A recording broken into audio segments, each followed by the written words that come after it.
Hey, Silvern here with another video on Elden Ring, continuing our journey of offering tips and tricks for players of any caliber, since the official Elden Ring strategy guidebook has a lot of hidden tips that even seasoned players aren't necessarily aware of. Today, we'll be focusing on how to actually create a build you're wanting and what to look out for in order to make it work. Before diving into the builds themselves, let's talk about a few small caveats and tidbits to think about. Every stat has a soft cap and hard cap, just meaning that that's how many points you can put into it before you start seeing diminishing results. All of the different builds have a soft cap at 80, though they progress at different rates between the beginning and 80. Everything hard caps at 99, and there is no benefit to leveling further. I'll leave a link in the description to Vextra's wiki page about this, and they break it down into further detail if that's something you would like to look at. Regardless of what path you want to go down, I would highly encourage you to have your faith at 25. This will give you access to the two most useful buffs, Golden Vow and Flame Grant Me Strength.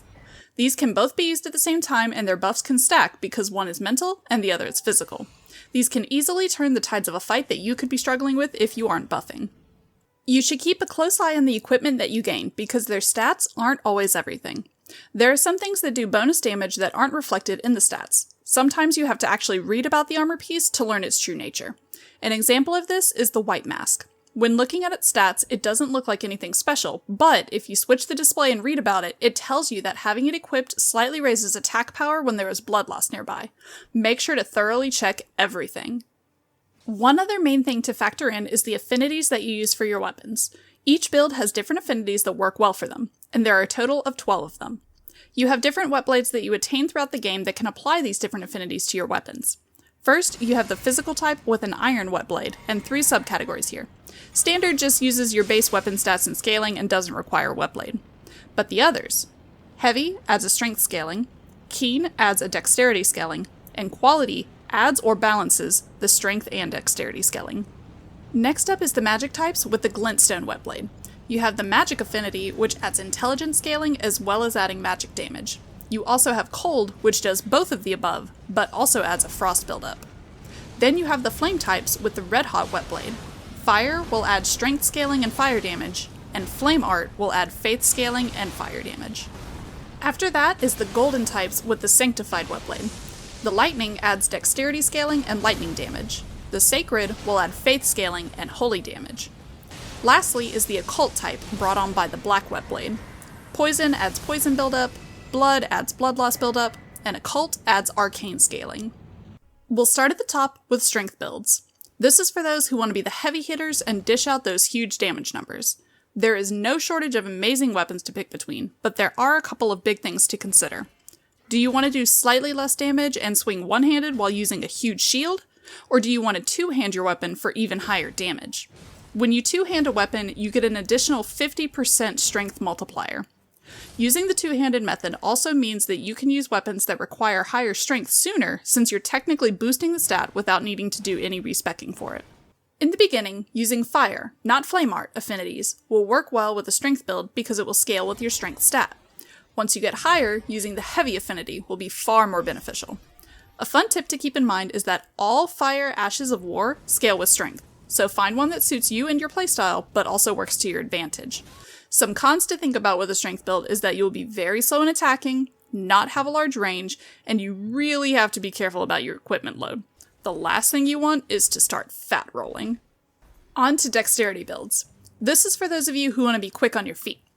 However, you have to be careful to not just spam buttons to get the attacks out so quickly that you get lost in your combos and don't leave room to dodge. The affinity that works best with dexterity is lightning, which, fun fact, lightning does more damage when it's raining. However, once your stat is leveled up a good bit, you'll want to switch over to the Keen affinity. A good way to ensure that you have a good build here is looking at talismans and crystal tiers that help make consecutive attacks stronger. A con is that you won't deal much damage in stagger, meaning that you're going to have less opportunities to dish out critical hits unless you're using a powerful Ash of War. Next up is intelligence. Anyone who really doesn't want to get up close in a fight will want to pick this route, and there is no shortage of spells that you can use. Affinities that you can pick from are either magic or cold, and it really depends on how you want to play. Magic will increase your raw damage, but cold will inflict frostbite with enough buildup, and there are also spells to use that incorporate cold on their own. An example of this is Ranni's Dark Moon spell, which already reduces the target's magic negation by 10%, But if it manages to trigger Frostbite, it will increase that by another 20%, giving one spellcast of it a total of 30% magic negation on your enemy. Something very desirable for intelligence builds is the casting speed, which is tied in with dexterity. If you got dexterity up to 70, you would hit the highest spellcasting speed possible. However, how could you possibly have all your points tied up into 2 stats? There's a tricky workaround you can do. If you equip the Azur's Glintstone Staff in the offhand, you will achieve 40 dexterity points. If you equip the Radagon Icon Talisman, it will grant you another 30. And just like that, you now have 70 dexterity points. There are a number of other tricks that can be incorporated with an intelligence build, like the famous Kamehameha, aka Comet Azure mixed with a Cerulean Hidden Tear in a Flask of Wondrous Physic. There are a few options of melee intelligence builds, such as using the Moonveil Katana. Build variations are limitless here. However, you are likely going to have low defense and low poise, meaning you better be good at not getting hit.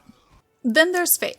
This is where you go if you want to have a lot more healing capabilities, access to very strong buffs, and a load of powerful incantations.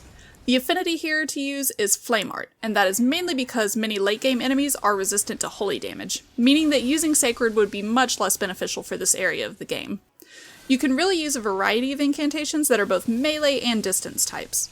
I have to make the special mention that if you want to use the Dragon Communion incantations, which is a mixture of Faith and Arcane, but it will require higher faith. I may have mentioned before that I'm a simplistic woman who saw gameplay of being able to have a dragon head above my character before Elden Ring released, and I immediately went, I want that. Another thing to note, however, is that a lot of good weapons and spells that scale with Faith aren't found until later in the game, so early game could be a little tougher. Lastly, it's time to talk about Arcane. If you've been in the Lands Between for any amount of time, I'm sure you've heard about Blood Loss and the Rivers of Blood weapon. The way Blood Loss works is that it deals out a single fixed amount of damage depending on the enemy's health bar. Small enemies will take anywhere from 40 to 70% of their health when it activates, and larger enemies will be anywhere from 15 to 25%. While those numbers are drastically different, don't be fooled by the smaller number for tougher enemies. If you have dual-wielding Blood Loss weapons, that means it's going to be activated more often than you think, and those numbers add up quickly. The affinity that is recommended is Occult instead of Blood. Arcane is the stat that determines Blood Loss buildup, and Occult will raise the stat higher than Blood will.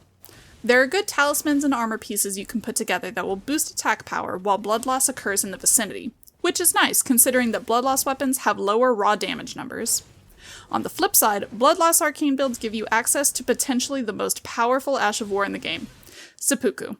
This inflicts blood loss on yourself and takes 15% of your health, but it gives your weapon the ability to do extra blood loss buildup for 60 seconds. That pretty much covers the basics. There are other things to consider when crafting builds, such as causing status ailments, but it's relatively easy to see which stats you need to have higher in order to cause the status buildups to be stronger. I hope that you found this quick rundown guide helpful and that you will soon be crafting a build that is fun for you to play, even if it isn't super overpowered. Thankfully, there are rune farm guides that we have covered that you can do, even early game, to help skyrocket your build to where you want it to be. If this was helpful, please drop a like and consider subscribing for future Elden Ring content, because you can be sure we will be around to cover Shadow of the Erdtree expansion whenever it releases. In the meantime, you can join the theory discussions in our Discord linked in the description. Thanks for sticking with me to the end, because as we all know, time is runes.